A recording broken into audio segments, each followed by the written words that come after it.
Bueno, les reitero la bienvenida, ¿verdad? A todas y a todos, que ya los fuimos saludando, capaz que progresivamente se van incorporando otros compañeros hoy, aunque hubo quienes presentaron sus excusas porque tenían hoy igual clase, su otro compromiso, y bueno, nos van a ir igual acompañando a través de la plataforma. Antes de comenzar con las diapositivas, también les presento a la profesora Natalia Moreira, que es la que está compartiendo las diapositivas hoy, que es la coordinadora de la unidad de apoyo a la enseñanza, y que bueno, nos va a estar también compartiendo este espacio con nosotros. Gracias, Natalia, por apoyar.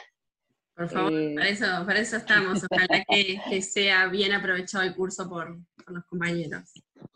Claro que sí. Bueno, es una instancia que en principio está pensada no solo para ofrecer algunas herramientas teóricas y metodológicas para diseñar cursos virtuales, sino para pensar un poco qué implicaciones tiene todo esto de la enseñanza en línea y de los distintos sistemas de gestión del aprendizaje, y traerlo a la experiencia que cada uno tiene en los cursos y en las unidades curriculares que tiene la responsabilidad de administrar. Vamos a tener oportunidad de compartir algunas reflexiones de distinto tipo, de distinto orden, que la idea es que sirva de insumo para que cada quien pueda, desde su experiencia, desarrollar los cursos para modalidades a distancia y modalidades semipresenciales. Para comenzar, por favor, a quienes no lo hayan hecho, en la sección de avisos tendríamos un mensaje de bienvenida donde aparecen además las consignas de la semana. Además del cronograma de actividades que están también publicado en otro anuncio, tendríamos entonces allí unas consignas que vamos a conversar al final, una vez que terminemos con las presentaciones, ¿ok? Entonces, bueno, vamos por aquí con las diapositivas. Yo voy a ir siguiendo. Natalia, si quieres, colocas la siguiente ya, por favor. Como lo dice allí, pues esta es nuestra clase de bienvenida. Entonces vamos hoy básicamente a presentar el curso. Capaz que las primeras diapositivas no son para nada para que las leamos ahora. Los objetivos y los propósitos están en el programa, que también está descargable allí en la presentación. Natalia, ¿me oyes? Natalia no me escucha. Sí, me escuchan todos, ¿verdad? ¿Me están escuchando bien? ¿Sí? Bien. Sí. Sí, te escucho, Romina. Bien, ok. Bueno, avanza por favor la diapo. Vamos a la siguiente. De las diapositivas. Estoy aquí en el cronograma. No sé si hay... Sí, no, en las diapositivas, desde aquí no veo yo que tú estés avanzando. ¿Los demás lo ven? No. No, ¿verdad? No avanza. Bien, vamos a hacer una cosa mientras la tecnología va también a nuestro ritmo. En el módulo de la presentación yo les coloqué el programa, les coloqué el plan de trabajo y les coloqué las diapositivas que están en PDF, ingresando al curso, ¿bien? De forma tal que todos y todas podamos tener también las diapositivas para ir siguiendo un poco lo que yo les voy a ir conversando en la tarde de hoy. ¿Está bien? Lo que van a conseguir al principio son los objetivos y los contenidos del curso, que son los mismos que están en el programa y en el plan de trabajo. Y solo vamos a leer el objetivo general. Sin embargo, me interesará volver luego a los objetivos y a los contenidos un poco, porque vamos a mirar cierta correlación con la redacción que hay entre estos objetivos y lo que vamos a ver un poco más adelante, que es el tema de las competencias. El objetivo general del curso entonces es ofrecer a los docentes y a las docentes de la facultad las posibilidades de adquirir conocimientos, habilidades y destrezas vinculadas con el diseño de cursos virtuales, adecuados en este caso a la plataforma EVA de la UDELAR.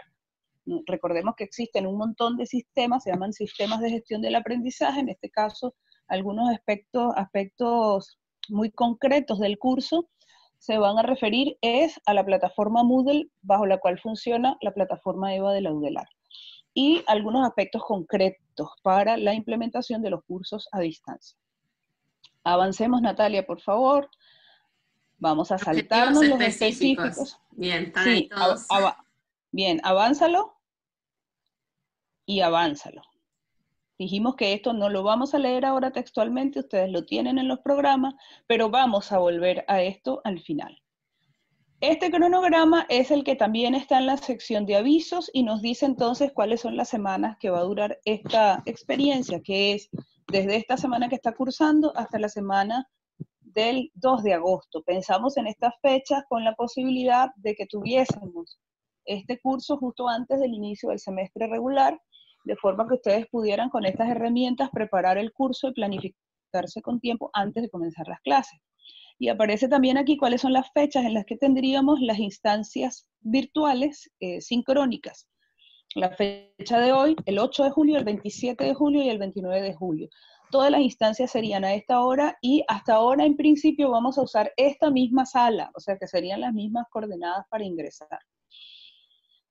En la siguiente diapositiva tenemos unas instancias de consulta con las que cuenta la unidad de apoyo a la enseñanza y que van a estar operativas, todas activas diariamente, tanto para atender consultas que se desprendan de este curso, como para atender cualquier otro tipo de consulta que ustedes tengan vinculada con el tema de la enseñanza, bien sea por modalidades virtuales o por cualquier otro tipo de consulta que ustedes tengan.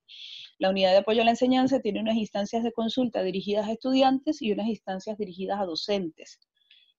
Allí yo les estoy colocando, donde dice sala consultas de la UAE, los horarios que están dirigidos a docentes, que son los que dirijo yo personalmente, pero en la página web de la facultad de la UAE, o de la UAE en el servicio de facultad, está colocado el resto de horarios de consulta, de forma tal que nosotros tenemos consultas todos los días, casi que las 24 horas, cada uno de los compañeros que compone la unidad.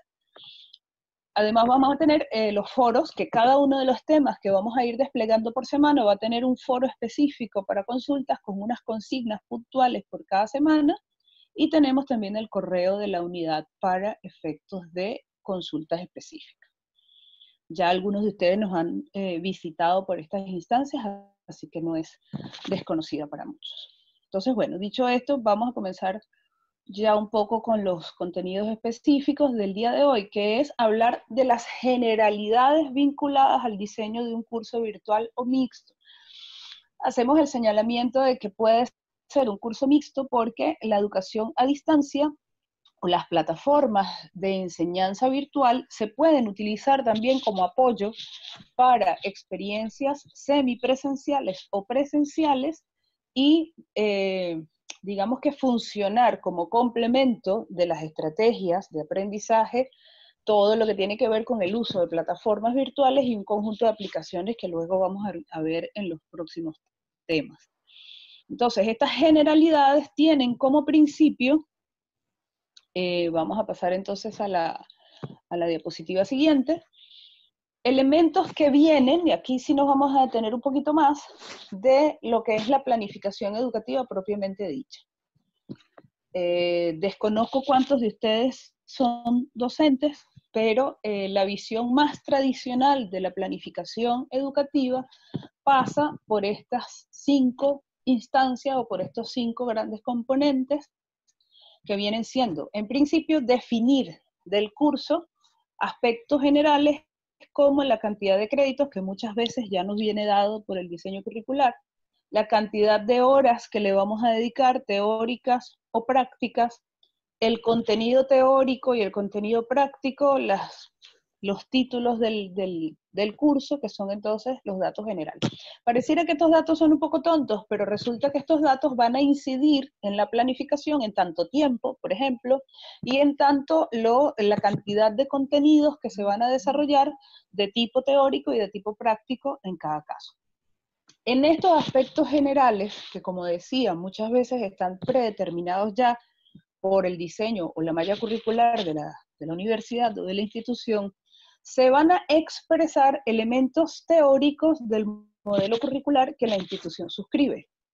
Y esto ya es entrar en un tema que en la mayoría de los casos tiende a generar un debate importante, porque en casos como el nuestro, inclusive acá en Uruguay, estamos pasando por un proceso de rediscusión y de redefinición del sistema educativo que pasa por el tema de esto que ha dado en llamarse acá la refundación o la segunda reforma, si no me equivoco, y si me equivoco, por favor me corrigen, porque la historia específica del proceso de las reformas educativas en Uruguay no tengo los datos históricos bien puntuales, pero que entiendo se pasa por un proceso de discusión en torno a lo que deberían ser las finalidades de la educación y las consecuentes incidencias que eso va a tener en el diseño curricular, tanto en educación, en los niveles escolares, como en el sistema universitario. Entonces, pareciera que es un dato común, frecuente o mínimo el tema de definir cuántos créditos tiene una unidad curricular según es teórica o práctica, pero eso suele responder al modelo curricular que suscribe la planificación que estamos haciendo. La mayoría de las veces hasta desconocemos cuál es el plano teórico que está detrás de ese modelo curricular. Esos elementos van a incidir a su vez en lo otro que es sobre lo cual se suele poner mayor énfasis en la visión tradicional de la planificación, que es en la definición de los objetivos, tanto generales como específicos. Vamos a ver en la clase siguiente cómo la educación pensada desde los objetivos responde también a un modelo curricular y a un modelo teórico determinado de la educación, pero que es la que todavía utilizamos, aun cuando se dice que estamos haciendo otra cosa, utilizamos un modelo de planificación pensada en función de objetivos y metas, y estos objetivos se dividen en un objetivo general y en una serie de objetivos específicos. Como dice la aclaratoria, estos objetivos suelen redactarse según la teoría de enseñanza-aprendizaje que suscribe o bien el docente o bien el modelo educativo que orienta ese programa o ese conjunto curricular donde el programa está circunscrito. Y para eso existen una serie de taxonomías que vamos a ver en su momento, porque hay un tema que está específicamente dedicado a la redacción de objetivos, propósitos y otras cosas para definir la planificación, y allí vamos a ver un poco de dónde vienen estas taxonomías y cuáles alternativas nosotros tenemos al respecto, y cómo esto se puede adaptar o no a la enseñanza virtual. De los objetivos deberían desprenderse los contenidos, y por eso dice la aclaratoria que los contenidos van en correspondencia con cada objetivo específico. Es decir, que en el modelo tradicional, y de alguna u otra medida esto se va a ver expreso en otros modelos, los temas o contenidos que yo establezca para una determinada unidad curricular deberían ser correspondientes a los objetivos específicos que decidí que debíamos desarrollar y que se deberían alcanzar. Entonces, si esto es así, si yo tengo 5 objetivos específicos, por ejemplo, debería tener por lo menos 5 unidades de contenido que vayan en correlación con esos objetivos que me planteé. Que esas unidades de contenido después se puedan derivar, desprender, subdividir, que yo pueda agrupar una unidad de contenido que englobe 2 objetivos, o un objetivo dividirlo en varias unidades de contenido, ya eso va a depender de cómo yo decida organizar la información de mi unidad curricular, pero que igual debería guardar una correlación, cuáles son las cosas que establezco en los objetivos y cuáles son las cosas que establezco en los contenidos. Allí se nos presenta a veces una dificultad que bueno, que yo he visto que nos pasa con frecuencia. Estamos muy habituados a pensar las unidades curriculares en función del contenido que tengo que dar. Bueno, pero es que yo en esta asignatura tengo que dar este contenido. Pensar desde esa perspectiva no solo traduce una postura con respecto al modelo educativo que estoy desarrollando en mi unidad curricular, sino que además traduce que el objetivo que me planteo es que los estudiantes conozcan este contenido. O sea, ya ese es mi objetivo. El objetivo no es otro tipo de cosas que se van a desprender de los otros modelos teóricos que vamos a ver, sino que el objetivo es el contenido en sí mismo. Al hacerlo así, entonces yo planteo una lista de contenidos y después entonces no sé qué objetivos inventarme, y a veces hemos visto unas redacciones súper descabelladas de objetivos que están formulando una serie de cosas y unos contenidos que lo más seguro es que no tienen nada que ver con los objetivos que vimos, y el profesor está pensando en los contenidos que tiene que desarrollar y no en que debió haberse pensado una especie de correlación de cuáles son las cosas que queremos alcanzar y para qué estamos viendo esa serie de contenidos.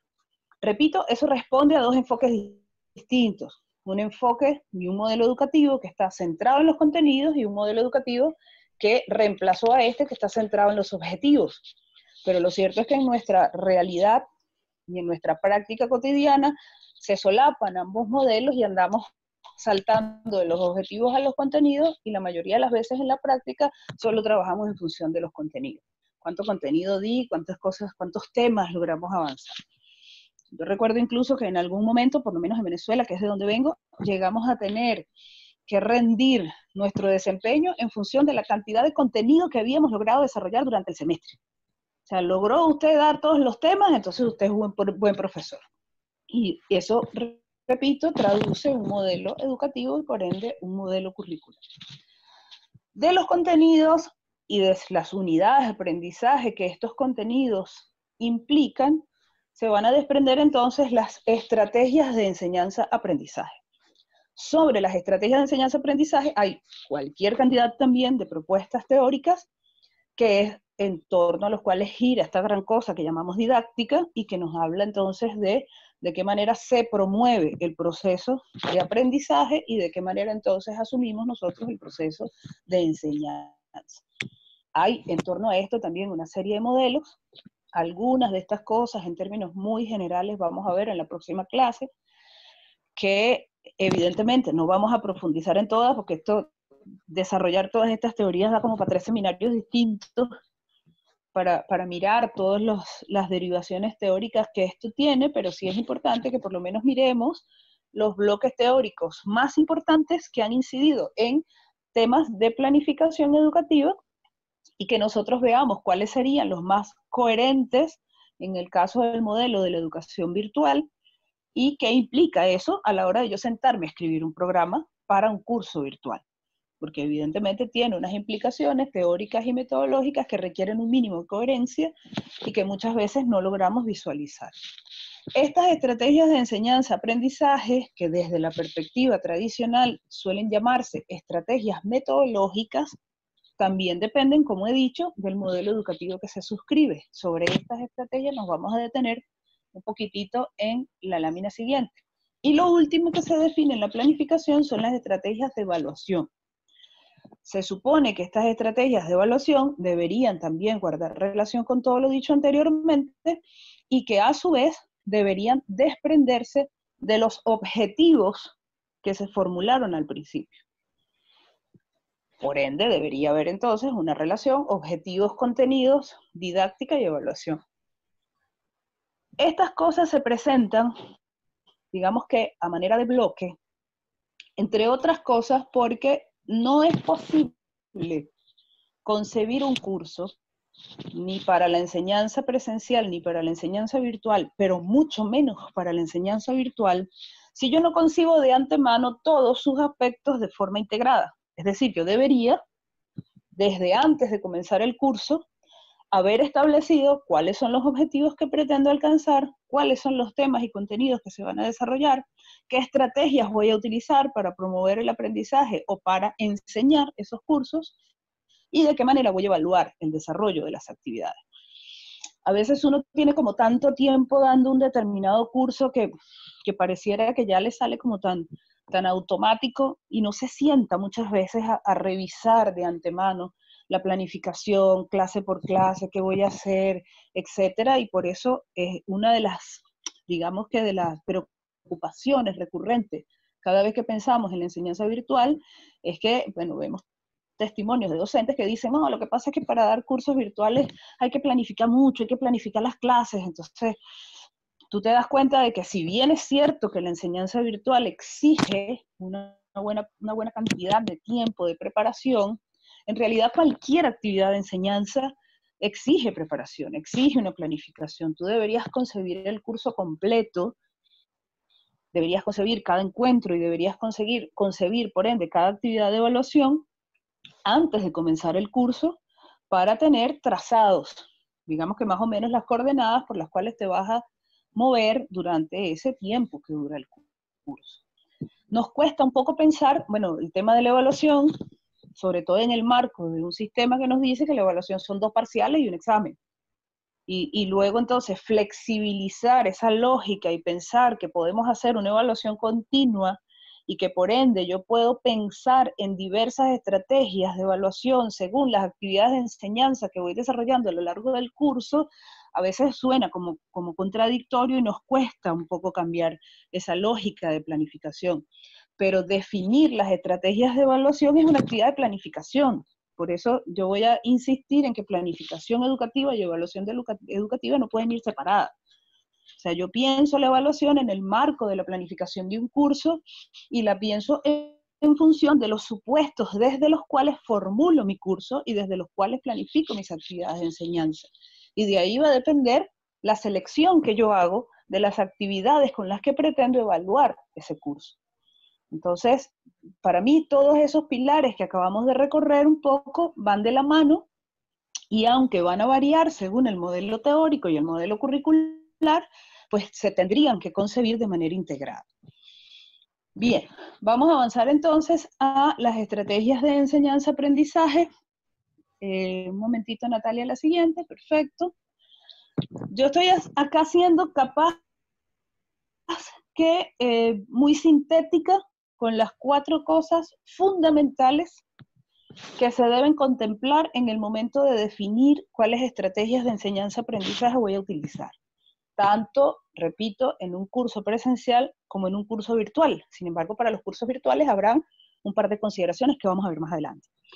Capaz que estas 4 cosas que yo estoy mencionando, según la teoría pedagógica que usted esté leyendo, van a tener otro nombre, van a tener alguna otra postura, o van a ser desarrollados desde diferentes componentes o con otras clasificaciones, pero vendríamos teniendo estos 4 pilares fundamentales en los cuales hay que pensar al momento de definir mis estrategias de enseñanza. En primer lugar, y capaz que es el más importante de todos, definir cuál es el rol que yo voy a asumir como docente. Sobre este tema vamos a volver a hablar un par de temas más adelante, porque hablar del rol que tengo como docente es hablar del tipo de enseñanza que quiero desarrollar desde mi curso, del tipo del modelo educativo que promuevo, casi que pensar en cuál es la educación en la que creo, y por ende entonces asumo yo de algún modo una postura frente a eso. Y capaz que nos cuesta un poco ser coherentes en el modo de fijar esa postura y luego cómo eso se expresa en el desarrollo concreto del curso, entre otras cosas porque no tenemos un manejo un poco más claro de las distintas teorías y de las distintas apuestas metodológicas que esas teorías implican en la práctica. En principio, los 2 tipos de enseñanza, digamos que más fácilmente identificables, sería la enseñanza centrada en el estudiante y la enseñanza centrada en el docente. Estamos hoy día transitando modelos, porque no es uno solo, son varios modelos que están más centrados en el estudiante. Y por eso vamos a ver, como en este mismo curso inclusive, que los objetivos se redactan pensados en cuáles son las cosas que se espera que el estudiante alcance, y no en cuáles son las cosas que se espera que el docente haga, que era un poco el modelo que bajo el cual se desarrollaban los cursos de la manera más tradicional. Es decir, un objetivo de enseñanza era trabajar, y yo llegué a ver muchos cursos que decían trabajar el pensamiento matemático, o trabajar los números arábigos, o trabajar las coordenadas, el sistema de coordenadas, o analizar un texto, y entonces el analizar era más bien promover el análisis de no sé qué, y estoy pensando en que yo promuevo el análisis, o estoy pensando en que yo expongo un determinado saber, o en que yo transmito un determinado conocimiento. Eso fue reemplazado por un modelo en el que los objetivos se piensan en función de lo que yo espero que el estudiante haga. Y entonces ahí avanzamos a objetivos como comprender, analizar, descomponer, comparar, etc. Y vemos programas en los que tenemos unos objetivos redactados desde el docente y otros objetivos redactados desde el estudiante, en un mismo programa. El mismo programa tiene 4 o 5 objetivos, y entonces usted ve un objetivo que está pensado desde el docente y otros objetivos que están pensados desde el estudiante. Y ese mínimo detallito de cosas nos habla de la poca claridad que tenemos sobre los modelos, y por ende la dificultad que eso implica al momento de fijar una postura respecto a cuál es el tipo de enseñanza que quiero desarrollar. Eso no es que sea un crimen, pero es un tipo de cosas sobre las cuales nosotros tendríamos que irnos más o menos preparando para ir teniendo un poco más de coherencia en el desarrollo de los modelos de enseñanza.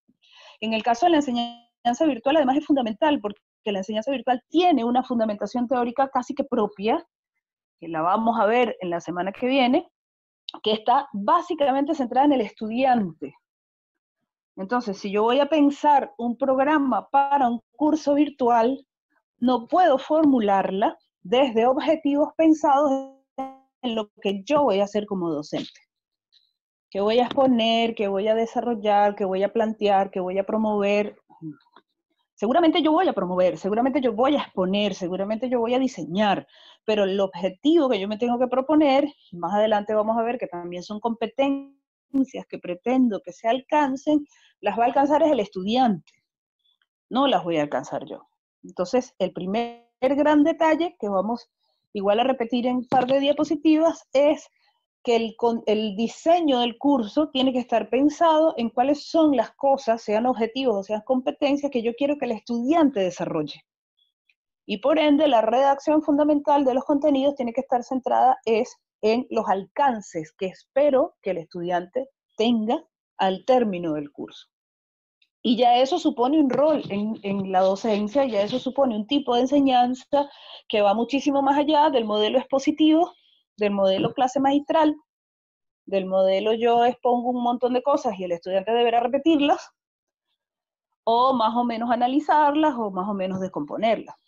Entonces, capaz que nos cuesta, en algunos de los materiales que nosotros compartimos para este primer tema, está incluso expuesto de una forma bien clara, si no me equivoco, creo que es en el primero, que el autor es de apellido San Martín, que habla un poco de cuál es el paradigma educativo desde el conductivismo, y cómo está basado precisamente en un modelo de enseñanza en el que yo expongo un montón de cosas y espero que el estudiante las responda de la forma exacta en que yo quiero que las responda, a modo de conducta esperable, y mientras más fiel sea la respuesta, pues mejor calificación obtiene, y eso es lo que me dice que él aprueba o no aprueba el curso. La enseñanza virtual va por otro lado, y la enseñanza virtual nos pone entonces a plantearnos un tipo de enseñanza que ya no está pensada en mí, aunque yo trabajo el triple, sino que está pensada para el estudiante.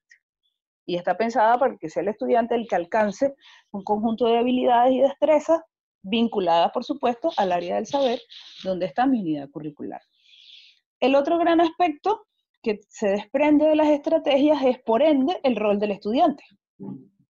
Si ya yo no tengo entonces una educación centrada en el docente, tengo una educación más centrada en el estudiante, y repito, estas son solo las dos distinciones clásicas más importantes, hay otras. Entonces voy a tener un modelo de enseñanza que me plantea un estudiante activo, en el caso de la educación virtual.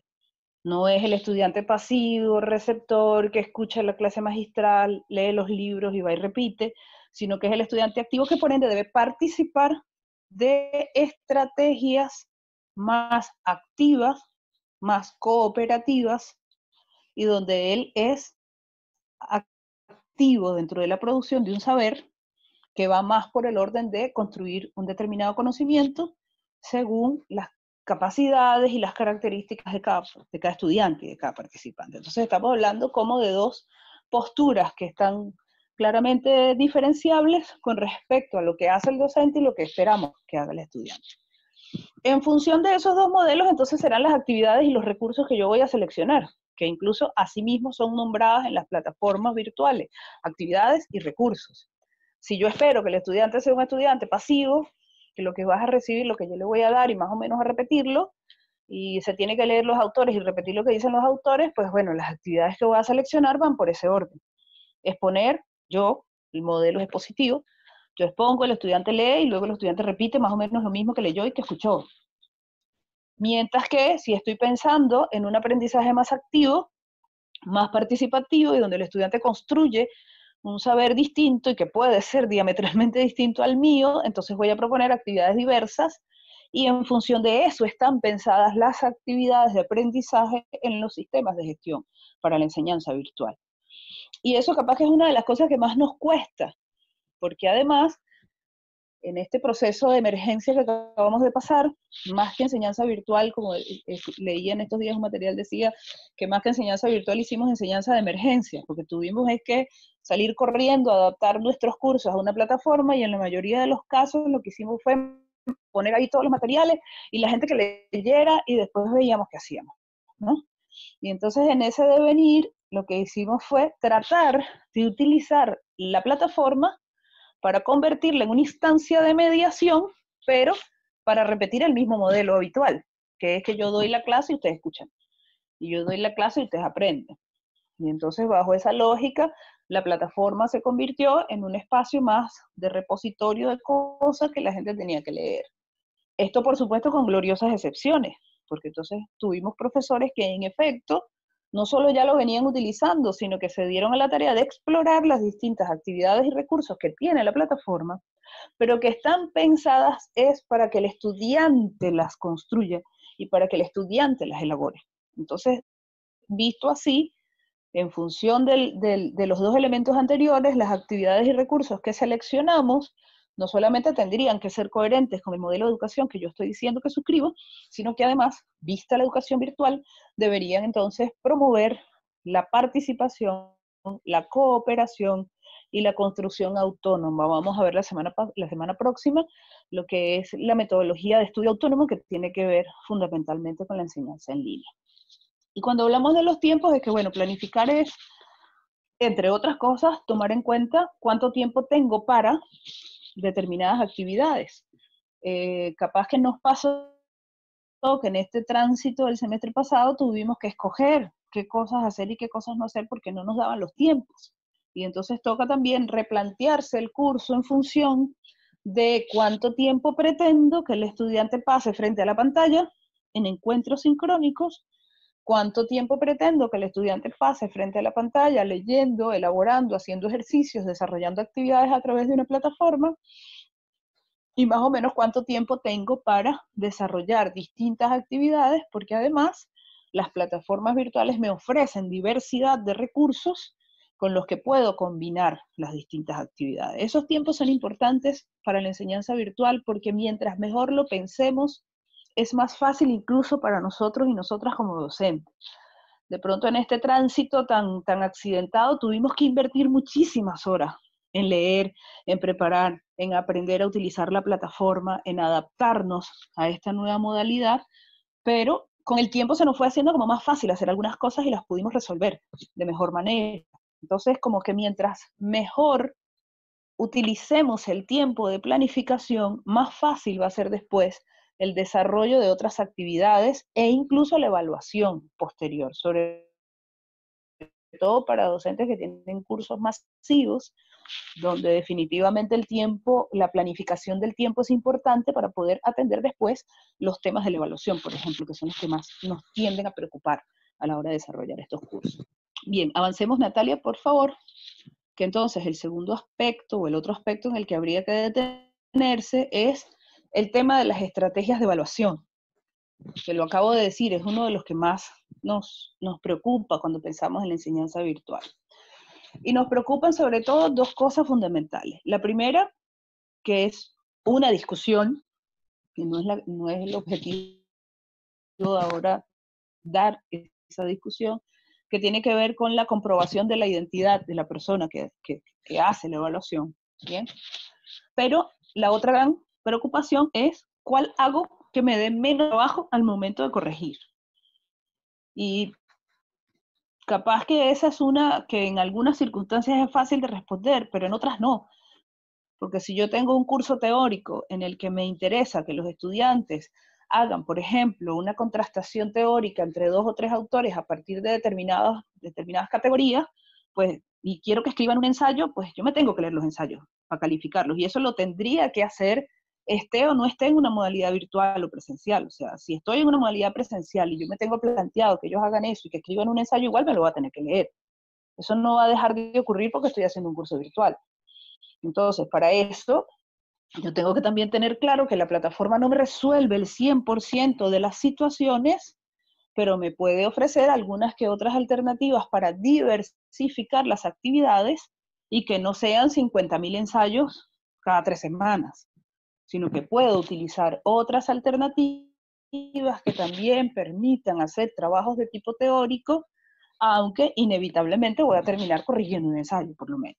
Entonces, la evaluación, por lo general, y esto también es bastante tradicional, esto que voy a decir, tiene 4 pilares, que son comúnmente las técnicas de evaluación, los instrumentos que deberían desprenderse de forma correlativa de esas técnicas, los aspectos o indicadores que voy a evaluar y las escalas o porcentajes que le voy a asignar a esos indicadores.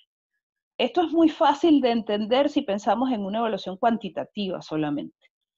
Entonces, bueno, en el modelo más clásico, y esto también se utiliza mucho en investigación, una técnica como la prueba pedagógica utiliza como instrumento un cuestionario, y en el cuestionario yo tengo tales o cuales aspectos que se van a convertir en tales o cuales ítems, y esos ítems van a valer tantos puntos cada ítem correcto. Eso está fácil. Pero pareciera un poco más difuso cuando hablamos de la evaluación cualitativa, donde entonces ya las técnicas no se ven igual, donde ya los instrumentos no se ven igual, y pareciera como complicado pensar que un ensayo es una prueba pedagógica, porque entendimos que la prueba pedagógica es sentarme a llenar respuestas y cuestionarios, y que establecer aspectos es válido para una evaluación cualitativa. Pero del modo que lo desarrollemos, incluso del modo como lo vamos a ver ahora para los cursos virtuales, igual hay un procedimiento que yo realizo, hay un medio que el estudiante utiliza para vaciar lo que yo quiero medir, que en definitiva es una medición, hay unos rasgos que yo tengo que valorar y hay una calificación, porque seguimos teniendo sistemas educativos cuyas evaluaciones son cuantitativas, nos guste o no. Entonces yo tengo que generar un resultado, y aún en la enseñanza virtual existen esos resultados. Esto lo digo además porque también es frecuente que mientras nos adaptamos a las herramientas, uno de los instrumentos que más utilizamos para evaluar es el cuestionario. Y esto tiene, por supuesto, cultores y detractores, porque no todo se puede reducir a un cuestionario, pero el cuestionario no es solo de preguntas abiertas o de escala Likert. O sea, yo puedo utilizar el cuestionario para infinidad de cosas y no solamente para una pregunta de verdaderos y falsos. Y también es cierto que no para todo tengo que utilizar el cuestionario, porque también tengo otros recursos de evaluación, desde el foro hasta las presentaciones, desde el glosario hasta los juegos, que la plataforma me ayuda a evaluar y que me permiten resolver buena parte del trabajo a la hora de calificar a un estudiante. Es importante decirles también que el tema de la evaluación virtual asume estrategias pensadas para la educación masiva. Por ende, muchas de las actividades pensadas para facilitar el proceso de evaluación son precisamente porque se piensa que el curso puede ser cursado por muchas personas desde diferentes lugares, y por ende hay que ofrecer alternativas que faciliten al docente el proceso de calificación. Bien. Avanzamos, Natalia. La siguiente, Natalia, yo no estoy viendo cómo vas con las diapositivas. Voy por, no, ahí, bien, perfecto. Aquí más o menos dice lo que ya acabo de exponer, un poco cuáles serían algunas de las variaciones de estos ejes fundamentales en el caso de los cursos virtuales. Fíjense que aquí, en lugar de propósitos y de objetivos generales y específicos, yo estoy colocando propósitos y competencias, porque incluso hay plataformas, entre ellas la plataforma Moodle en la que tenemos EVA, que nos dice en el libro de calificaciones competencias. Y ya eso nos dice que la plataforma está pensada desde un determinado modelo, que es la educación basada en competencias.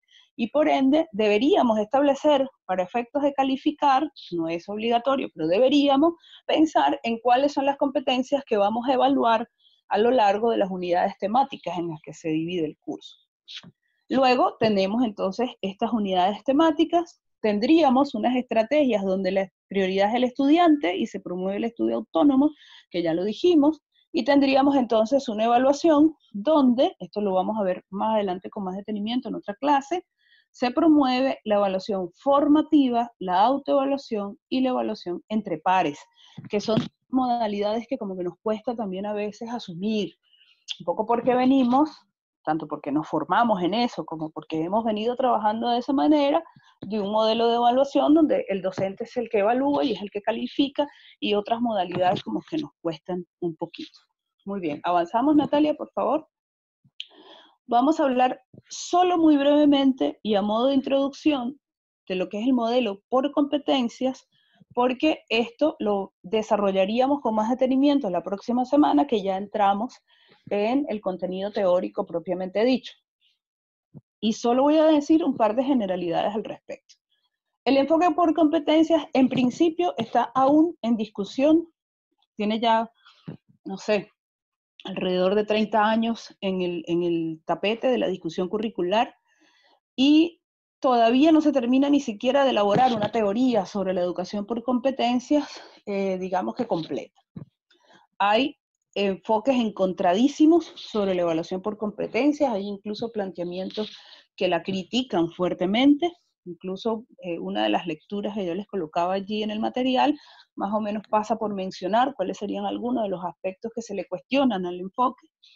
Algunos dicen que es un enfoque, otros dicen que es una teoría, otros dicen que es un modelo, pero básicamente podríamos identificar 4 influencias teóricas fundamentales para el modelo por competencia. Por un lado, la teoría administrativa y la de gestión de recursos humanos, que deriva del ámbito empresarial y de la teoría organizacional. Y capaz que por esto es que precisamente el enfoque por competencias ha recibido fuertes críticas, porque entonces pareciera incorporar un enfoque corporativista a la educación, y que gracias a ese enfoque corporativista, entonces también ha sido utilizado con fines de privatización y con fines que terminan convirtiéndose en elementos de exclusión. Pero bueno, esta es una de las cosas que está como para discutir con mayor profundidad teórica posteriormente. También tiene una influencia desde la filosofía, y ahí tendríamos a teóricos como Habermas, y tendríamos toda la teoría del pensamiento complejo. Por ahí están los siete saberes necesarios para la educación del futuro de Morán, que algunos autores consideran que son pilares para lo que luego vamos a llamar la teoría por competencias. Y el planteamiento de Habermas como uno de los que influencia esto tiene que ver precisamente con la relación que va a haber entre las teorías de Habermas en torno a la comunicación y la influencia lingüística que tiene también el enfoque por competencia. Hay toda una discusión en torno a la propuesta que hace Chomsky desde la lingüística con la gramática generativa, y el cómo concibe Chomsky como competencia lingüística, una competencia que es innata desde Chomsky, y luego cómo se va a ver más bien como competencia comunicacional, y entonces desde la lingüística y desde los estudios de la lengua y de la comprensión lectora se maneja el concepto y la categoría de competencia, y desde allí se desarrollan una serie de postulados teóricos sobre la enseñanza de la lengua desde el enfoque por competencia, que también es todo un universo teórico bien interesante, porque luego la competencia lingüística y la competencia comunicativa va a convertirse en una de las competencias básicas o en una de las competencias genéricas que se contemplan en un modelo curricular por competencia. Es decir, que la base lingüística de este enfoque es fundamental para lo que va a ser su posterior desarrollo teórico. Y tenemos otra influencia que deviene de la psicología, y aquí yo debo decir que particularmente pienso que tenemos en la pedagogía una situación que por un lado es simpática, pero que por otro lado también tiende a traer problematizaciones, que es el hecho de que somos una disciplina que reúne elementos, yo no quisiera decir transdisciplinarios, pero sí más bien de corte multidisciplinario. Es decir, recibimos herencia de la psicología, y de hecho hay una rama en la psicología, que es la psicología educativa. Recibimos herencia de la sociología, recibimos herencia de la filosofía, recibimos herencia de la lingüística, recibimos herencia de la psiquiatría, recibimos herencia de por ahí. Y entonces desde allí, desde esas distintas influencias, se van armando las distintas teorías del aprendizaje y de la enseñanza. Entonces, en este caso de la psicología, vamos a ver también más adelante aspectos muy específicos de la teoría cognitiva, y algunos teóricos meten en el mismo saco de la teoría cognitiva a la teoría socioconstructivista o socioconstruccionista, y a la teoría de las inteligencias múltiples, que por los años 90 aproximadamente hizo como que todo un boom, y a través de lo cual se hicieron importantes reformas curriculares en casi toda América Latina. Con estas influencias teóricas, entonces hay unos postulados básicos que los vamos a conseguir fundamentalmente en el informe de LORS de la UNESCO, un informe que ya es del 1996, y que son el saber ser, saber hacer, saber comunicar o saber convivir, y el saber saber. Aquí lo vemos un poquitito en este esquema. Entonces, ¿qué vemos en este esquema con letras rojas? Una cosa que luego ustedes van a poder ver en los objetivos de este curso, que las competencias consisten en conocimientos, habilidades y actitudes y valores vinculados con un determinado saber. Lo que quiere decir que el enfoque por competencias no solo se va a centrar en el conocimiento de un determinado contenido, un poco aquel modelo que veíamos que deriva de la planificación educativa tradicional, que piensa en el contenido, sino que si pienso mi curso desde la perspectiva de las competencias, entonces tengo que pensar cómo desde mi curso voy a promover conocimientos, habilidades, actitudes y valores, y que esos en conjunto formarían ese saber o esas competencias que el estudiante va a adquirir con el desarrollo de mi curso. Entonces, cuando lo pienso desde esa perspectiva, ya no es un determinado objetivo que quiero alcanzar, como que nada más decir, bueno, es que lo que quiero que el estudiante logre analizar tal cosa, pensando en el objetivo desarrollado desde el estudiante, sino que voy a pensar en algunas competencias que me interesa que el estudiante alcance, desarrolle, adquiera, y competencias que tengan vinculación con el saber, que tengan vinculación con el ser, y que tengan vinculación con el hacer, y vinculación con el convivir. Eso suena como que mucho, porque pareciera que entonces yo en todos los cursos tengo que abarcar los 4 componentes o los 4 postulados básicos, y pareciera que es como demasiado. Vamos a ver, repito de nuevo en la próxima clase, cómo hay algunos desarrollos que nos explican cómo se pueden interrelacionar las distintas competencias sin que yo lo vea estrictamente esquematizado, estructurado, de que, bueno, el análisis me sirve solo para el saber, o el análisis me sirve solo para el hacer, cuando que en realidad en una sola formulación yo puedo articular distintas competencias para llevar a cabo un determinado objetivo o una determinada unidad de aprendizaje. Si entiendo que el curso virtual se organiza en función de unidades de aprendizaje, y estas unidades de aprendizaje responden a determinadas competencias, una misma unidad de aprendizaje puede permitirme desarrollar en el estudiante, o que el estudiante desarrolle determinadas competencias que se combinan en una sola unidad de aprendizaje. Y estas unidades de aprendizaje a su vez se van a desarrollar a través de las estrategias cooperativas que me ofrece el sistema de gestión de aprendizajes virtuales, que a su vez están pensadas para desarrollar distintas competencias en conjunto. Por eso es importante pensar la competencia como un desarrollo cooperativo, como un desarrollo autoformativo, como un desarrollo autónomo, y por eso es importante pensar la evaluación desde el punto de vista de la evaluación formativa, desde el punto de vista de la autoevaluación y de la evaluación entre pares. Capaz que por eso es que vamos a ver que se insiste cada vez que hablamos de educación virtual de esos distintos componentes que van combinados, porque son precisamente los que permiten el desarrollo de las competencias, cuando pienso en este enfoque para los modelos. Y por último, sobre este tema, tendríamos entonces algunas propuestas sobre las competencias subdivididas en competencias básicas, un poco esto del saber convivir y de las actitudes y los valores, las competencias genéricas, que también tienen que ver con los valores y las actitudes, pero que en algunas expresiones curriculares se convierten sobre todo en las competencias comunicativas, es decir, que también tienen que ver con el convivir y con el cómo me vinculo con mi entorno y con mis funciones y con mis capacidades, y las competencias específicas, que son las que tendrán vinculación directa con las áreas del saber que se desarrollan en cada unidad curricular. Muy bien, ya estamos así como que pasaditos con el tiempo que dije que me iba a tomar. Vamos a pasar a la siguiente, por favor.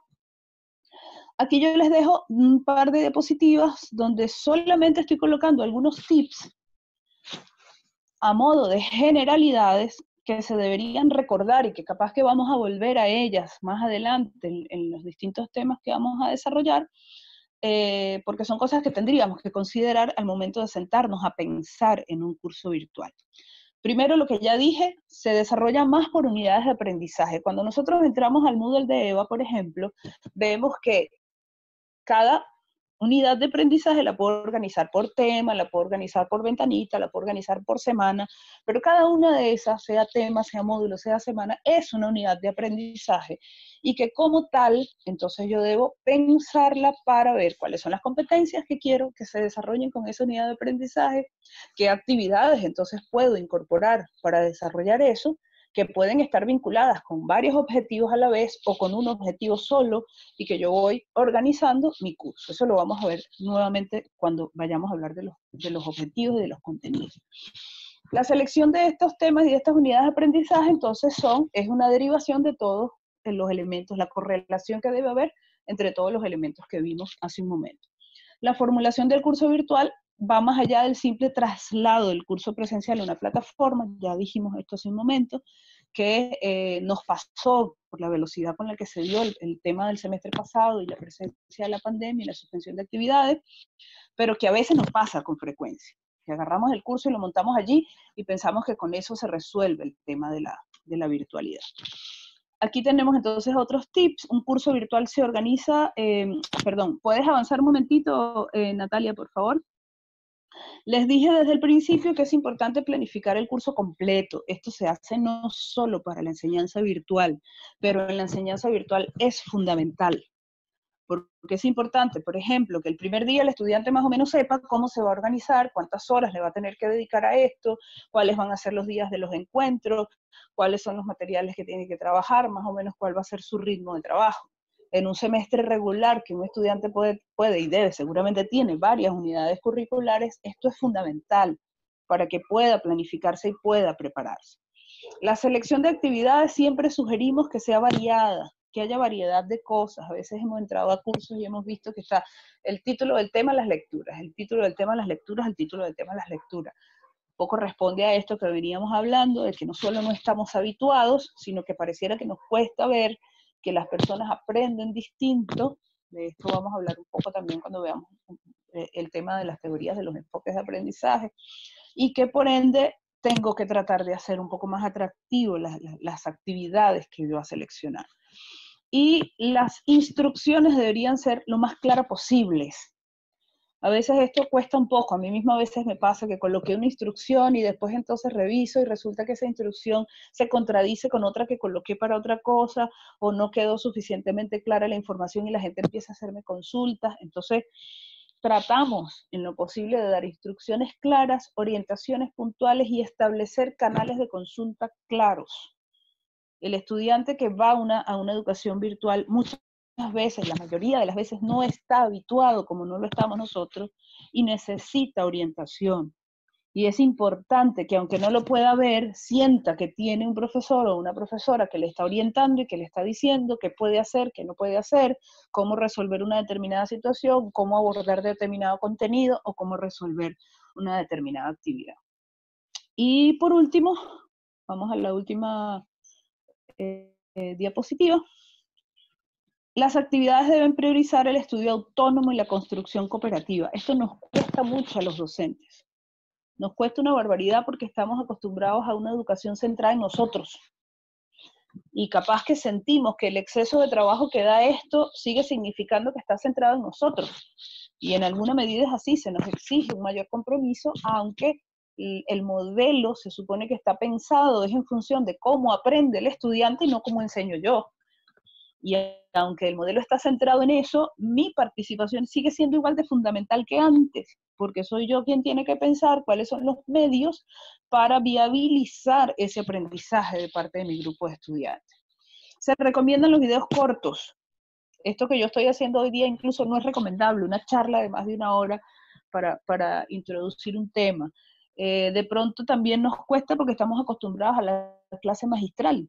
Me paro y doy una clase, he visto profesores que ponen en una clase 5 videos, porque el video solo le alcanzó 30 minutos y entonces tienen 5 videos que son un continuo de una exposición de un solo tema.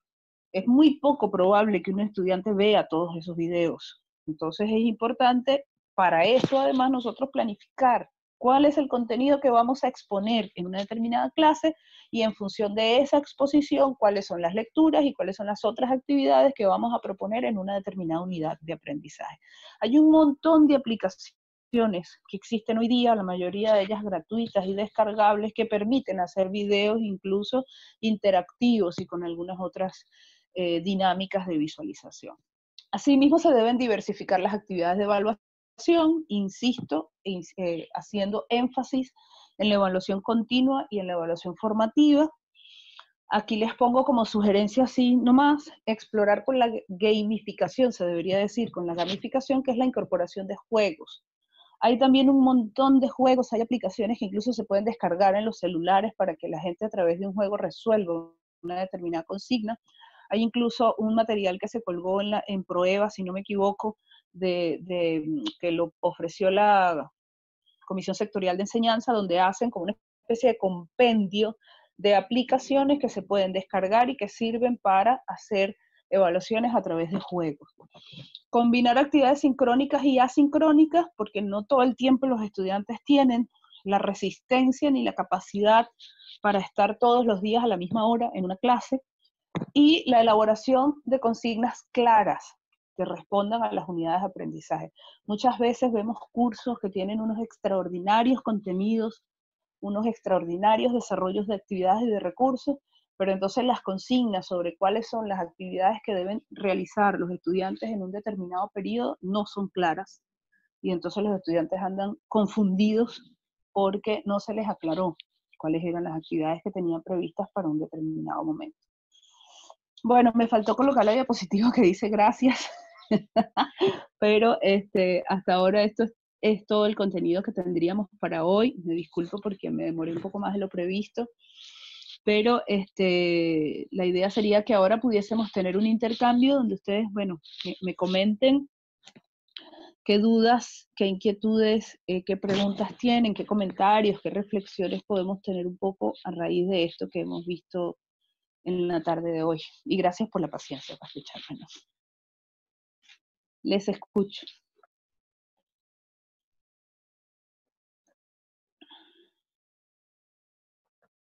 No me vayan a hablar todos a la vez porque no se puede.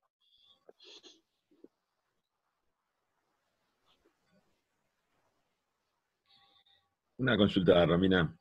¿Sí?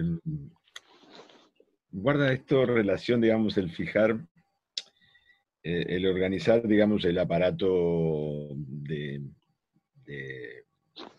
enseñanza que uno quiere poner en marcha, ¿no? Sobre la base de competencias, requiere después evaluaciones muy más diferenciadas, más específicas, ¿no? Ahí donde entra todo aquello de las rúbricas y demás. Sí. De hecho, bueno, las rúbricas es una alternativa que te ofrece la plataforma de Moodle para elaborar distintos tipos de dinámicas de evaluación, y que además la plataforma te ayuda a calificar.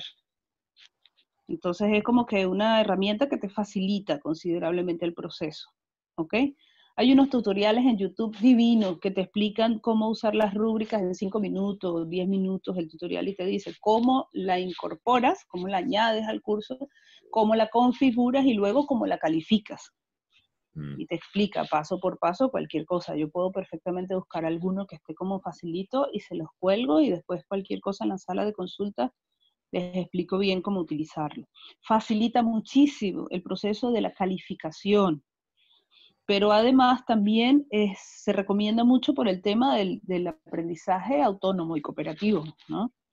Y ofrece un montón de alternativas. Entonces, tiene que ver con eso. Son muchas las actividades de Moodle, sobre todo, que están pensadas básicamente desde el enfoque de competencias. Y en función de eso piensan en la coevaluación, en el aprendizaje cooperativo y en la facilidad para calificar las actividades, precisamente porque están pensadas como actividad masiva. Y desde ese punto de vista, pues el tiempo que el docente tendría que invertir si tiene que calificar uno por uno cada ejercicio, pues sería exponencialmente mayor. Entonces está pensada para eso, ¿sí? Bien, gracias, Ariel.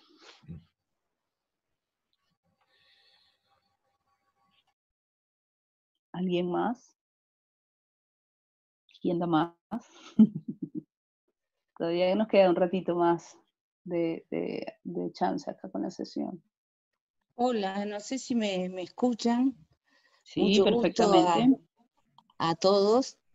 Yo es la primera vez que tengo contacto con con este tipo de cosas en general. Hace más de 30 años que soy docente y, Ujú. y estoy un poco inquieta realmente. Porque en principio yo no veo cómo compatibilizar esto, esta nueva alternativa, digamos, esta nueva posibilidad de enseñar con los reglamentos de facultad. Es decir, nosotros tenemos que cumplir con ciertas pautas de evaluación que exigen los reglamentos de facultad.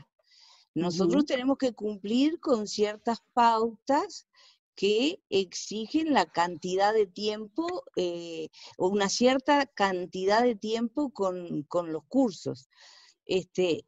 Tenemos o acostumbramos a tener clases de 3 horas. Y de alguna manera ustedes están señalando que tiene que ser de muchísimo menos. Entonces, ¿cómo arreglamos eso, digamos? ¿Cómo podemos encararlo, digamos? Yo no tengo idea. A lo mejor ya lo han hablado mucho esto y ya lo han resuelto. Yo no tengo idea de esto, francamente, y me preocupa por lo que ha señalado. Mucho gusto, Romina. Yo viví Hola, muchos Lucía. años en Venezuela, Qué así que me bueno. alegra mucho tenerte como compañera y colega de la Gracias. facultad. Es un honor. Gracias. Bueno, Lucía, me complace muchísimo que hagas esa pregunta, porque creo que de estas inquietudes es que salen cosas que pueden resultar en saldo de aprendizaje para todo el mundo, ¿no?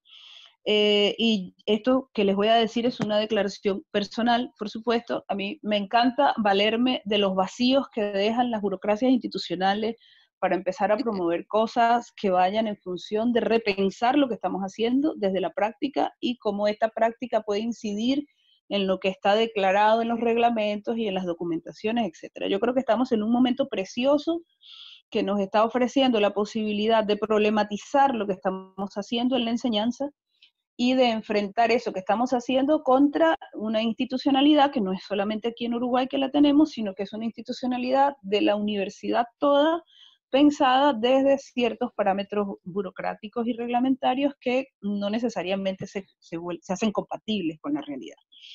Mucho menos compatibles aún cuando la mayoría de las universidades del mundo están declarando que deberíamos avanzar en modelos educativos que se adecúen a las tecnologías de la información y a la sociedad de la comunicación y bla, bla, bla, y esto es una realidad que nos sobrepasa y que va muchísimo más rápido que el ritmo al que vamos en la academia, ¿no? En la academia del mundo, además. Entonces, esta pregunta me complace porque yo, de nuevo, esto es una postura de Romina, no es una postura de la UAE, no es una postura de la universidad, de la facultad, ni de nada, ¿no? Pero creo que es una oportunidad para problematizar en las instancias en las que haya que problematizar, por ejemplo, los reglamentos de evaluación. Es claramente incompatible con el reglamento de facultad pensar en la evaluación continua, por ejemplo, cuando tenemos un reglamento que nos habla de 2 parciales y un examen final. Bien, Exacto. que no es para nada evaluación continua.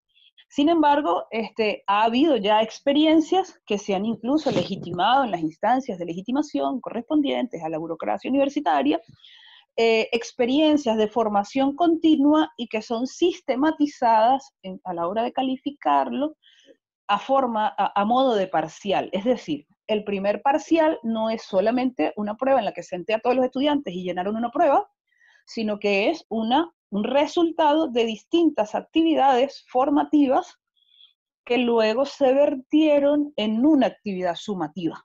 ¿Sí me explico? Sí, para Bien. mí sí, por lo menos. Bien, entonces, ya con eso, la misma realidad nos está diciendo que muchos docentes se dieron cuenta hace rato que la lógica del parcial no les resuelve las necesidades de formación que tienen un montón de unidades curriculares. Bien, aunque también la realidad nos está diciendo que muchos otros prefieren quedarse con el parcial porque prefieren cumplir el reglamento al pie de la letra. O porque todavía no saben cómo hacerlo de otra manera, o no han querido hacerlo de otra manera, o por las razones que fueren. Bien.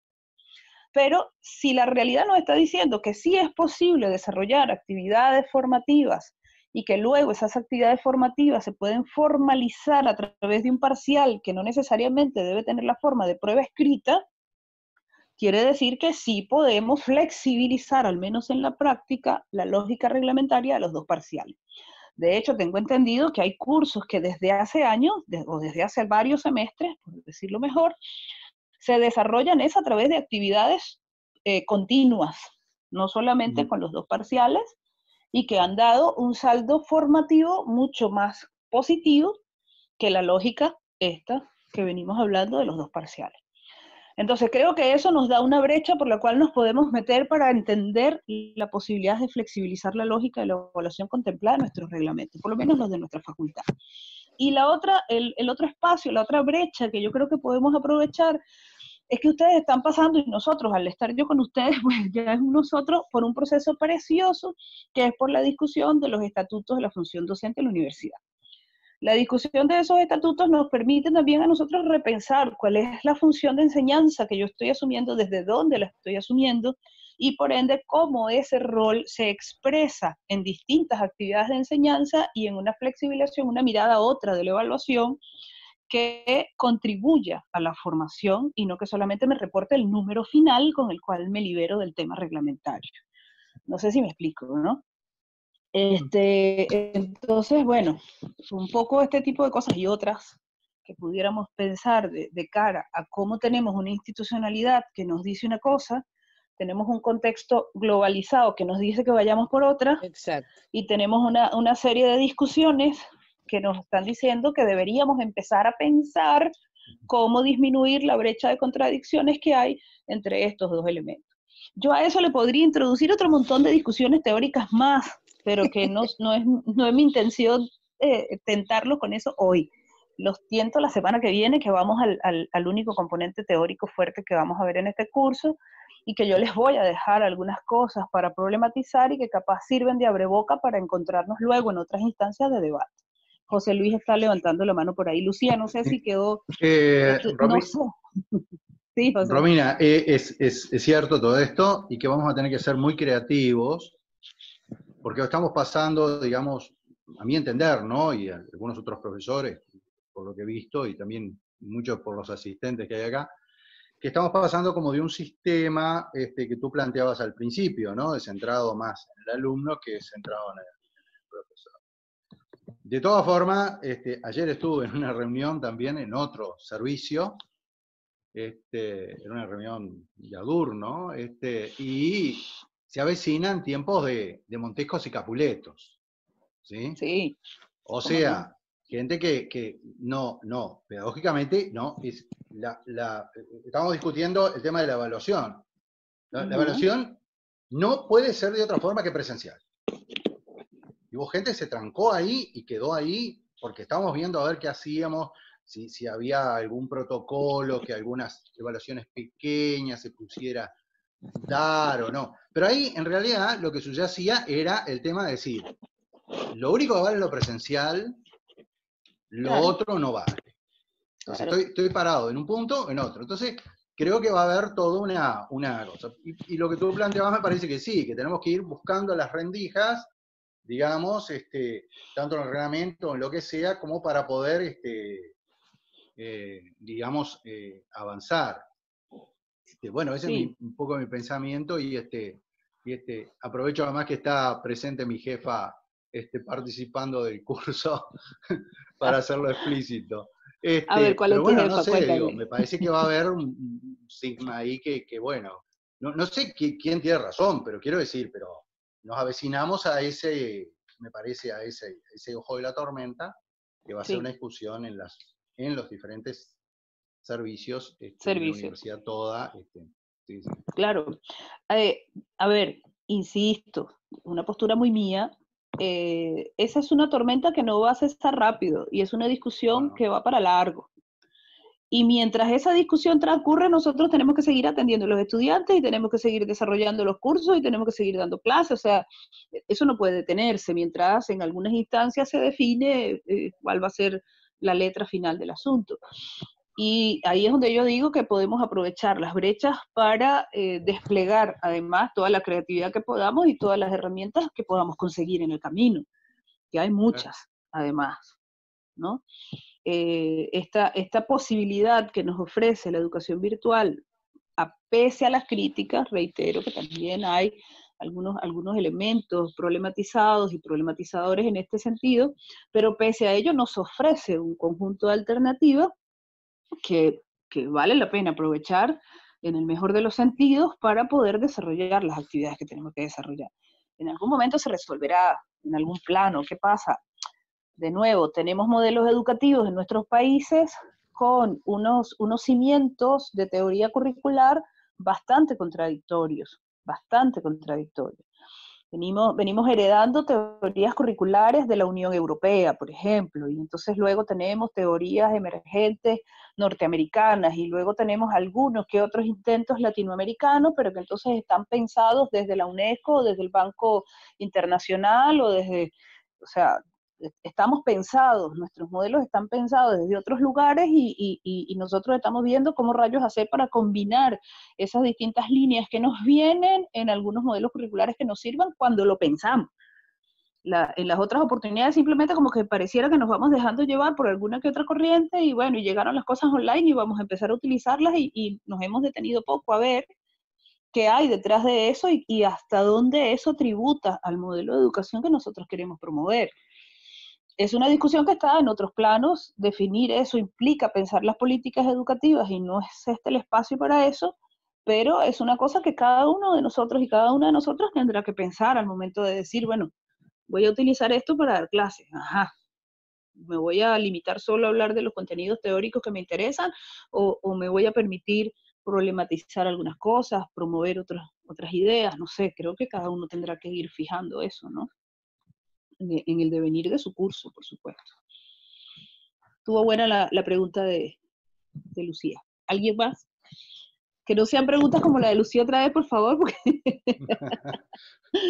A ver, ¿alguna otra pregunta por allí?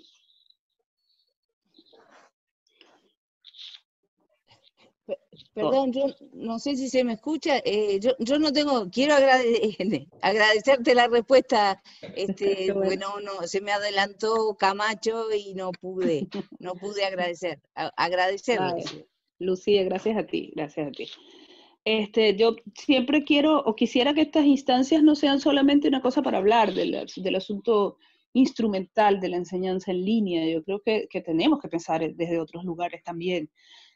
Más allá del hecho que dónde le hago clic para que el cuestionario sea verdadero o falso o sea una respuesta corta. O sea, más allá de eso, que creo que lo podemos resolver por un tutorial en YouTube, creo que estas instancias tendrían que ser también para que pensemos desde distintos lugares cómo vamos a asumir nosotros la enseñanza, cómo vamos a observar la construcción del curso, que en sí mismo no es solo un instrumento, sino que expresa un conjunto de cosas y tenemos que pensar en esas, ¿no?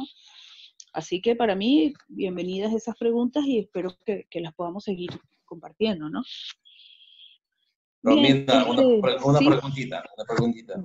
No se trata del sistema educativo, de enseñanza, se trata puramente de la cosa técnica. ¿Cómo caber 100 estudiantes en una pantalla? Porque Irina tiene un grupo de 100. ¿Cómo hacerlo o vas a enseñar en otras clases? Gracias. Muy bien, está bien. También tiene que ver con la cosa técnica. Fíjate,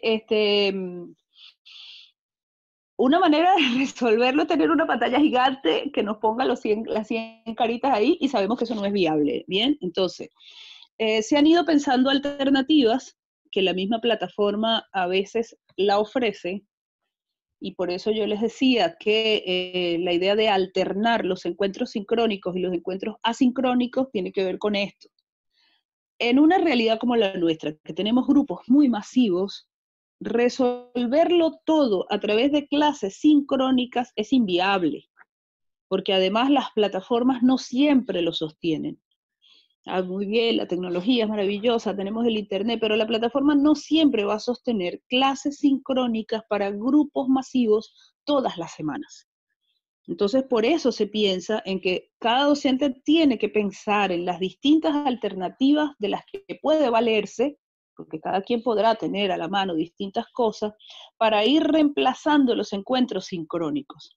Desde el video que yo puedo hacer exponiendo la clase y luego colgar ese video en una plataforma para que los estudiantes accedan a él y a partir de allí entonces generar consignas, actividades, etcétera, y otras formas de interacción, hasta una que capaz pueda resultar más engorrosa, que es dividir mi grupo en subgrupos y atenderlos de forma programada. ¿Da más trabajo? Sí, por eso es una decisión de cada docente cuál alternativa le queda mejor. Pero imagínate, de pronto, tienes un curso con 100 estudiantes, tenemos profesores que tienen cursos con 500, la UAE ahora mismo está pensando un curso que es como para 800 estudiantes, que tenemos que hacer ahora mismo a principios de agosto. Es imposible pensar en una actividad sincrónica en la que quepan 800 estudiantes y en la que le vamos a poder ver la cara a los 800 estudiantes a la vez. O sea, no es posible eso. Entonces allí, obviamente, cada profesor, según la naturaleza de su curso, tendrá que pensar actividades asincrónicas que permitan que el estudiante de forma autónoma, y por eso se habla tanto de estas modalidades de estudio, acceda a la información y pueda interactuar con la plataforma a través de distintas actividades y recursos, sin depender de la clase sincrónica para todo, porque es inviable, o sea, ninguna plataforma lo va a sostener. Y vuelvo y te repito, ni que tengas una pared forrada de monitores, vas a tener posibilidad de tener a los 800 rostros allí a la hora que tengas un curso así de masivo para desarrollar una actividad. Entonces, capaz que nos cuesta un poco pensar en esto porque creemos en la interacción y porque nos gusta esta interacción, pero tenemos que entender que no es viable para todos los casos y que por ende tenemos que usar otras alternativas, que en este caso son las alternativas no sincrónicas. Y por eso se piensa más en promover la autonomía del estudiante, para que el estudiante gestione su aprendizaje a través de las actividades y recursos que yo le puedo ofrecer en las unidades de aprendizaje en las que yo organizo mi curso. Capaz que esta respuesta no es la satisfactoria, quisiéramos tener las plataformas lindas, idóneas para hacer las cosas como queremos, pero no es así, lamentablemente no es así. La única solución es esperar cuando se liquida coronavirus, nada más. Bueno, gracias, como solución, gracias. Sí. Bueno, está bien. Gracias. De todas maneras, eso, actividades no sincrónicas, pensemos que la plataforma tiene diversidad de actividades y recursos. Hay también, plataformas y aplicaciones que no necesariamente están en EVA, pero que yo puedo colocar el enlace en EVA para que el estudiante acceda a otra plataforma donde puedo diseñar juegos, donde puedo diseñar otros recursos, donde puedo colgar otras informaciones, puedo montar videos, en fin, o sea, no necesariamente tengo que hacerlo todo solo depositándolo en EVA, sino que puedo desde EVA tener acceso a otros recursos que me permitan promover también actividades de aprendizaje, incluso con calificación. Ahí tenemos los paquetes de SCORM, tenemos otro tipo de actividades colgados allí que los vamos a ver después, que me permiten también viabilizar actividades no sincrónicas. ¿Bien? Actividades sincrónicas que reemplazan la clase, está el chat, se puede activar un chat sincrónico, pero por supuesto que tendríamos que habituarnos a la modalidad de chatear con todos los estudiantes a la vez para una discusión sincrónica, y eso también requiere otras habilidades, que yo esté en capacidad de leer todo el montón de mensajes y responder todo a la velocidad que un chat me puede generar, sobre todo si el curso es muy masivo. Entonces, también cada quien tiene que pensar en qué cosas tiene habilidades para hacer y qué cosas le resultan más accesibles, ¿no? Entonces, bueno, lamento si no todo es como quisiéramos. Bien, ¿alguien más? Gracias. Tranquilos. ¿Alguna otra preguntita? Bueno, mientras alguien más se anima, les recuerdo que en la sección de avisos del curso, que está colocado arribita, comenzando, está en el mensaje de bienvenida esta semana unas consignas para esta semana. En ese mismo lugar voy a irles colocando las consignas de cada semana, que se van a ir reduciendo, no se asusten tanto porque esta semana son como muchas, ¿no? Voy a irles colocando allí las consignas por semana, mismas que van a aparecer en el el foro de cada semana. ¿Bien? En este caso, como estamos comenzando, entonces les estoy pidiendo, en primer lugar, presentarse brevemente en una actividad que colocamos en el curso que se llama presentación de cada participante. Está justo debajo de la descripción general del curso. Debo decirles que yo este tipo de cosas las hago no solamente para yo obtener una determinada información, sino para que ustedes sepan lo que pueden hacer con su plataforma. Esa actividad que coloqué de presentación es un glosario, y el glosario me sirve para conocer a los estudiantes, para agruparlos, para ver cuáles son sus distintos intereses en función de ver cómo organizo grupos de trabajo o grupos de evaluación. Por ejemplo, el glosario me sirve para presentar conceptos con determinados autores, para contrastar categorías teóricas, para resolver ejercicios. O sea, el glosario me sirve para un montón de cosas y además lo puedo calificar. Él se califica automáticamente y entonces me serviría para efectos de actividades sumativas en la plataforma. Y en este caso lo que queremos es que ustedes por favor se presenten un poco para nosotras conocerles, que yo además soy bastante nueva en facultad y no conozco a muchos de los docentes, y para que entre ustedes también puedan ver con quiénes están compartiendo esta primera experiencia. En segundo lugar, a través del foro del módulo 0, digamos que es el módulo de presentación general, una breve reflexión acerca de los ajustes que pueden realizar a sus cursos para ser desarrollados bajo el enfoque por competencias. Es un poco el resultado de estas cosas que estamos hablando hoy y a la luz de las preguntas que nos estaba haciendo Lucía. ¿Cómo hacer estos ajustes y cómo repensar nuestros cursos bajo el enfoque por competencias y con todo esto que estamos diciendo de la evaluación a través de los entornos virtuales de aprendizaje, en este contexto específico que tenemos ahora en nuestra universidad, en estas condiciones reglamentarias y curriculares puntuales, y en el foro lo que dice es, además, pensar algunos nudos críticos que estamos encontrando para hacer esa modificación a nuestras unidades curriculares. Espero que se entienda la idea. De no ser así, me pueden pedir cualquier aclaratoria. ¿Bien? Decía por eso en el punto 3 que para ello es importante contemplar el material bibliográfico que les compartimos, que son solo 3 materiales que colocamos allí, que no son los únicos, hay muchísimo material que habla sobre la educación y la evaluación por competencias, pero me pareció que estos como que resumían los aspectos más concretos del debate en torno a ese asunto, un poco precisamente a la luz de que hay un montón de posturas al respecto y un montón de influencias teóricas, y coloqué allí como que unas pistas para la lectura. Ustedes pueden buscar material adicional. Y por último dice que asimismo es preciso esperar este encuentro virtual precisamente porque esta interacción nos iba a proporcionar algunos elementos para pensar sobre el tema de la evaluación, educación y evaluación por competencias y cómo eso lo puedo mirar desde la unidad curricular que a mí me corresponde desarrollar. Y por último les digo allí que hay una actividad incluida en esta presentación que se llama registro de términos de uso frecuente en la enseñanza virtual. Esto sí es un glosario que ya empezamos a llenar el compañero Eduardo de la UAE y mi persona, donde la idea es que entre todos y todas podamos colocar terminología frecuente que tiene que ver con los sistemas de enseñanza virtual. Tanto lo que nosotros vayamos colocando como lo que a ustedes les parezca que pueden nutrir este glosario y que entonces al término de estas 6 semanas tengamos un glosario más o menos completo, elaborado de forma colaborativa con la terminología que más nos haya, digamos, resonado y sonado y resonado y sonado y resonado en este transcurso. Allí hay una de las definiciones, por ejemplo, que hoy aludimos a ella, que es la del MOOC, los cursos MOOC, que precisamente tienen que ver con el concepto de esto, que es la educación masiva. Y por eso capaz que las actividades de evaluación contempladas en las plataformas están pensadas para eso, para resolvernos las estrategias de calificación en cursos masivos. Un poco lo que nos preguntaba Ariel hace rato sobre las rúbricas, tiene que ver con el concepto MOOC, que son plataformas masivas de aprendizaje. ¿Ok? Entonces, bueno, esas son las consignas de esta semana. Capaz que suena como mucho, pero creo que no es complicado y es más como para iniciar la parte reflexiva.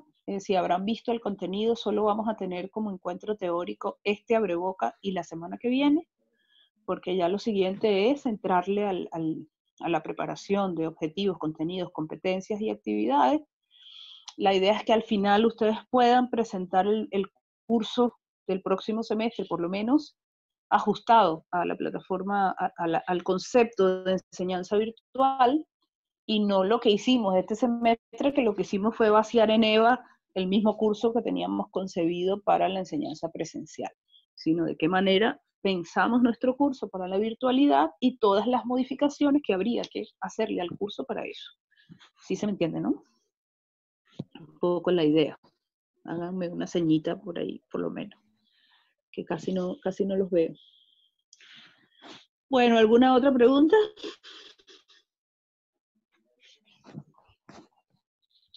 ¿Comentarios? Muchas gracias. Muchas gracias. O sea que la consigna de esto es la lectura de esos materiales. A partir de allí, la consigna sería reflexionar un poco acerca de las posibilidades o no de llevar el curso que cada uno de ustedes tiene para el semestre par al enfoque por competencias de la enseñanza virtual. ¿Bien? Más a modo de reflexión. Se les ofrecen unas lecturas como elemento allí para considerar algunos aspectos teóricos, pero que pueden utilizar otras. No es imperativo que sean esas solo, ¿no? Sí, sí. La idea tampoco es sobrecargarlos de mucha cosa, porque sé que todos están full terminando el semestre, preparando el otro, y todos estamos leyendo como locos un montón de cosas, entonces mi idea tampoco es ponerle mucha cosa teórica allí para que tengan tanto que leer, ¿no? Más o menos eso. Bien, nosotros no hemos definido todavía claramente si este video de este encuentro lo vamos a poder alojar en el canal de YouTube de Facultad. Pero para los efectos, en cualquiera de los canales que lo alojemos, el link lo vamos a colocar en esta clase para que ustedes puedan volver a acceder y para que puedan acceder compañeros y compañeras que no pudieron acompañarnos hoy porque tenían justo clase de su semestre que está terminando. Entonces, para los efectos, nada, con ingresar allí a la plataforma van a encontrar el link para acceder a la grabación de esta clase. Bien, tienen allí los canales de consulta que están colocados también en el curso. Por allí, bueno, los vamos a atender con todo gusto cualquier cosa. De todas maneras, sí quisiera pedirles que si son consultas vinculadas a este curso, tratemos de compartirlas por el foro, porque de pronto la respuesta a una consulta específica puede nutrir al resto de los compañeros o compañeras, o puede también subsanar dudas y consultas del resto, o puede abrirnos el lugar para otro tipo de interacción, de compartir y de debates, que la idea es que el curso se propicie ese tipo de intercambio. ¿Bien? Entonces sí quisiera que fuese esa la primera instancia para evacuar consultas que tengan que ver con este curso. ¿Bien? Bueno, si no tienen más cosas que decir o preguntar, Natalia, si quieres despedir, yo por supuesto que les agradezco no solo haberse matriculado, sino haber estado hoy. Es un tremendo placer. Y bueno, espero seguirles viendo. Nos veríamos sincrónicamente dentro de 2 semanas. El lunes se cargaría el contenido de la semana próxima. ¿Bien? Bueno, igual Natalia. Que Romina, agradecerles a todos por su tiempo, que como bien todos sabemos, son tiempos de mucho trabajo, de mucha sobrecarga de horas de exposición a pantallas, así que nuevamente muchas gracias, y recuerden sí los espacios de consulta y también los espacios de consulta de la UAE en las salas, porque eso también, más allá de lo que se puede hacer a través del foro, que está buenísimo lo que decía Romina para el intercambio, si alguno tiene una consulta concreta sobre su curso, si alguna dificultad específica, el mano a mano que se puede tener en la sala de la UAE quizás también pueda ser una herramienta que les pueda facilitar, y sobre todo calmar en algún caso que pueda haber algún tipo de ansiedad, ¿no? Cuando uno se enfrenta a estas situaciones, quizás, bueno, necesita alguna respuesta un poco rápida, y esos espacios de consulta también están abiertos para ustedes en lo que podamos colaborar. Así es. Bien. ¿Nadie más? Bueno, entonces nos despedimos. Muchísimas gracias. Gracias, Natalia, por el apoyo, que es ahí la que está pasando las diapos, para que ustedes vean que no todo es como quisiéramos. Yo no tengo una computadora en la que puedo hacer correr el Zoom para poder dar la clase. Entonces lo estoy haciendo con el teléfono porque las laptops no quisieron y no sé. O sea, ahí nos Trabajo vamos en equipo, adaptando. que es lo que importa. Trabajo en equipo, así es. Entonces, nada, vamos adaptándonos a las herramientas y bueno, gracias de nuevo y ya. Entonces vamos a cerrar Hasta la y nos próxima. estamos comunicando. Gracias. Que pasen muy bien. Chao. Hasta luego.